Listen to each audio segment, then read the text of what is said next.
Laura Schwartz worked for years in the Clinton White House, and she joins us live from Chicago. Laura, viewership for these speeches has been going down pretty much every year since the year 2000. How important is the president's speech, and who will be watching? Well, that's a good question, since over 100 million will watch the Super Bowl this Sunday. People at this point in the term are starting to tune things out. They hear Obama speak a lot. They don't always pay attention. Recent polling has found that out. But there still will be folks watching tonight. I think a lot of those are those that are either tuned in on a daily basis, and the political junkies that they are, or others that are really looking for just something from President Obama that may in fact change their lives for the last 2 years. As we heard, a lot about income inequality tonight, a lot of buzz about the minimum wage. That, I think, will have more people tuned in because it's something that right now is on the minds of every American. And so I think that will help. But it's going to be interesting to see how much mileage President Obama gets out of this tonight.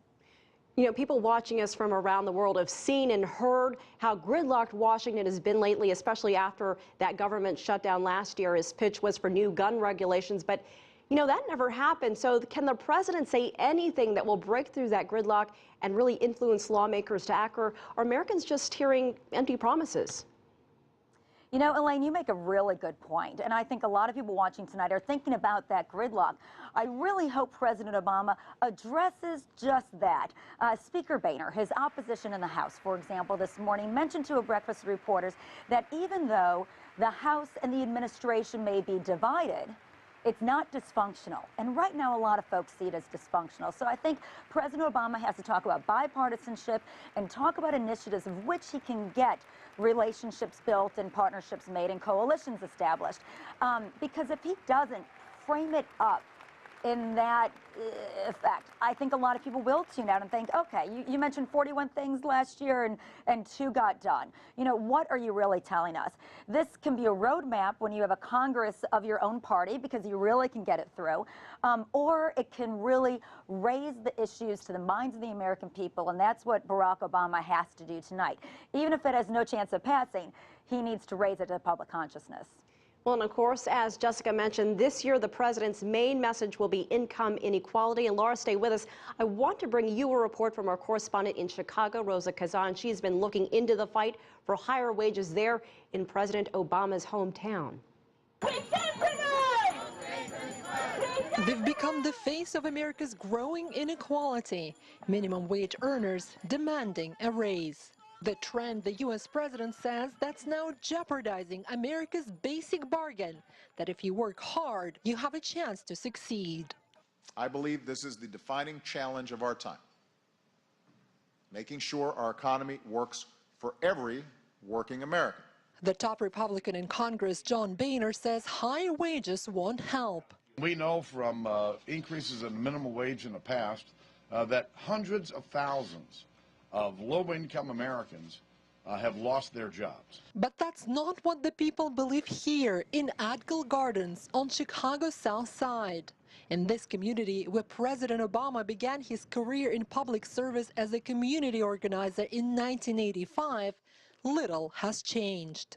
He should raise it for everybody. That's what I feel. Everybody needs little help. Dolores Span has lived here for over 30 years and has been out of work for the last 3. We need more. It should be at least, in Chicago, I think they should raise it. Minimum wage should at least be like $15, $20.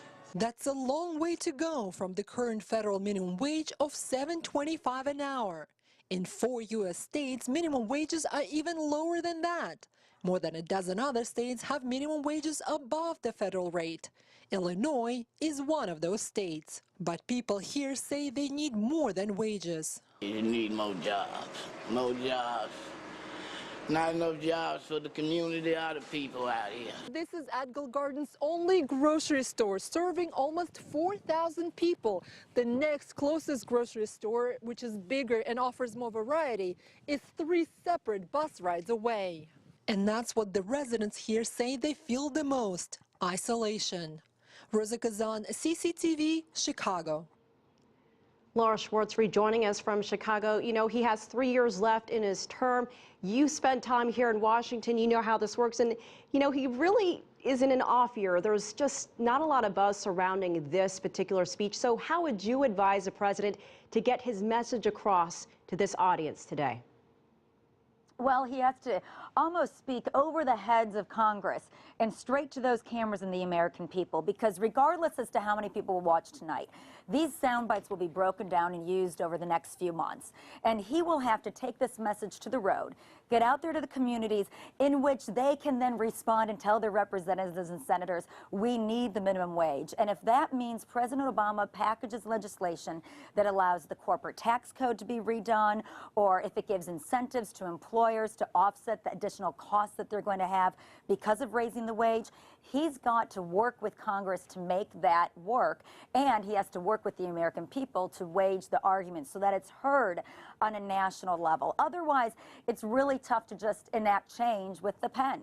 He can raise minimum wage for the federal workers that are through contracting agencies that he's talked about yesterday.